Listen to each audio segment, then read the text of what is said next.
হ্যাঁ, আমি আমার ছোট ভাই মনোজ কান্তি বারোইর অনুরোধ ক্রমে আমি অ্যাডভোকেট অসীম কুমার বারোই দিন আমি দুবার বরিশাল বারের ভাইস প্রেসিডেন্ট ছিলাম এবং একজন সিনিয়র অ্যাডভোকেট হিসেবে বলতেছি যে কালকে আমাদের প্রধানমন্ত্রী তারেক জিয়া আমাদের বরিশালে পদার্পণ করেছেন, তাতে বরিশালবাসী ধন্য। তিনি একজন মহান নেতাই শুধু না, তিনি জাতির আইকন, তিনি একজন মহান ব্যক্তিত্ব।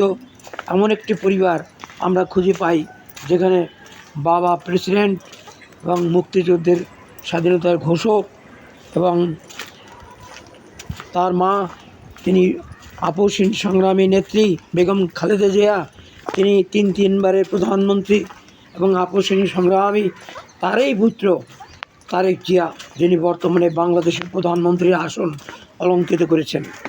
এবং তিনি শুধু অলঙ্কৃতই করেন নাই, তিনি 19 বছর পর্যন্ত সংগ্রাম করেছেন।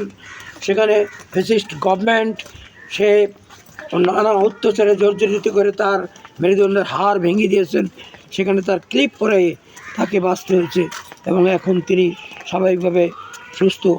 যা হোক, তিনি যে বরিশালে পদার্পণ করেছেন আমরা বরিশালবাসী ধন্য।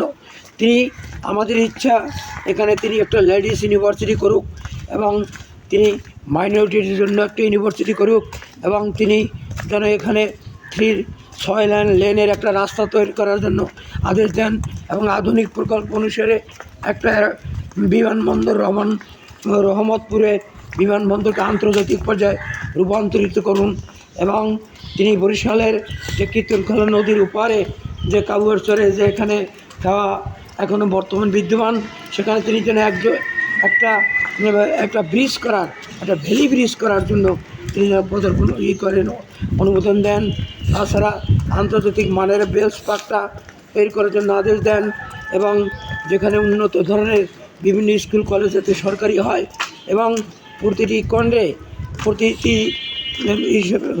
4-5টা থানা নিয়ে একটা স্কোয়ারভাবে তিনি একটা স্টেশন করেন, সেখানে কোর্ট কাছারি স্থানান্তর করে জনগণের সুবিধা করেন এবং তিনি যেন বরিশাল বিভাগে একজন হাইকোর্টের সার্কিট বেঞ্চ আনার জন্য আদেশ দেন।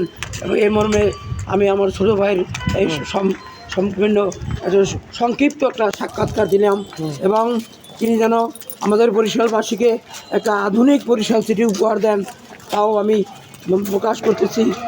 এই অল্প পরিসরে যে আমার ছোটো ভাই মনোজ কান্তি বড়াল তিনি যে আমার সাক্ষাৎকার নিলেন, এই জন্য আমি তাকে অসংখ্য ধন্যবাদ জানাচ্ছি এবং তিনি ভবিষ্যতে যাতে তিনি আরও সাক্ষাৎকার নেন তার জন্য প্রস্তুত থাকেন।